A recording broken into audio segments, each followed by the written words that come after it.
Good morning, guys. So today's tutorial is going to be brown butter blondies. I'm actually going to do banana brown butter blondies because everyone probably has some very ripe bananas ready at this point of our self-isolation. I hope everyone's doing well, and if you have any questions, let me know. The first step of our brown butter blondies is browning the butter. All this means is you're going to put your butter into a pot over medium heat and constantly stir it. Once you see that it's getting very foamy and light colored on the top, there's a good chance that you have brown butter underneath. So you just want to keep scooping up from the bottom with your spatula. And when you see that it's actually brown, that means you've browned your butter. So for this recipe, we're using melted butter, so you don't have to let it cool. I pour it into the mixer along with my brown sugar, and I let those combine. It doesn't have to get creamy like usually when you cream butter and sugar, but you do want it to all be one homogeneous texture, which means it all looks the exact same.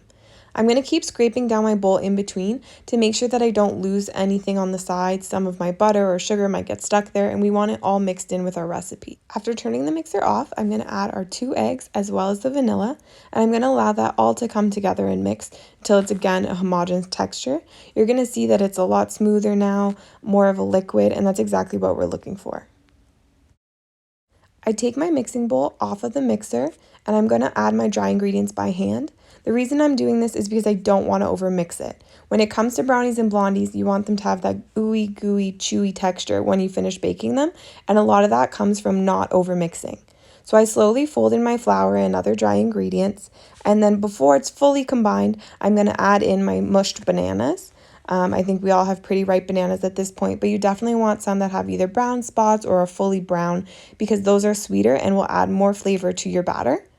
I decided to add chocolate chips to mine because I don't really think a dessert is a dessert without chocolate in it, so I'm just folding those in here as well. And your batter is all finished. So I've prepared my pan with a layer of parchment paper. You can also just spray your pans or line them with some butter and flour, but for me, I find that parchment paper makes it easiest to remove. I spread it evenly across the entire pan, and it's the same thing I said with the marshmallows. The more evenly you spread it, the more even your bars are going to be at the end. Once they're baked and cooled, you can decide to eat them just like that or to frost them.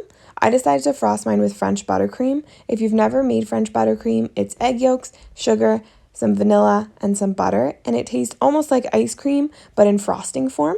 And I flavored mine with a little of the salted caramel that we made to fill our macaroons because salted caramel, bananas, chocolate, perfect combination.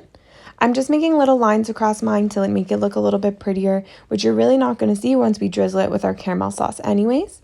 I did half my batch with the frosting, and then the other half of the blondies I'm going to have without frosting. In order to drizzle my blondies, I've heated my salted caramel sauce for 20 seconds. Otherwise, it's usually kept in the fridge. I'm going to cut my blondies into 8 on each side, 8 with frosting and 8 without, but these are really big, so if you want some that are more bite-sized, I would recommend cutting into either 16 or 24. And then on my ones that I have salted caramel, I'm going to add a little sprinkle of sea salt because I love that extra salt.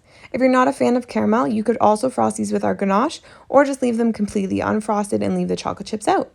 If you have any questions, be sure to let me know, and I hope you guys enjoyed making these brown butter banana blondies.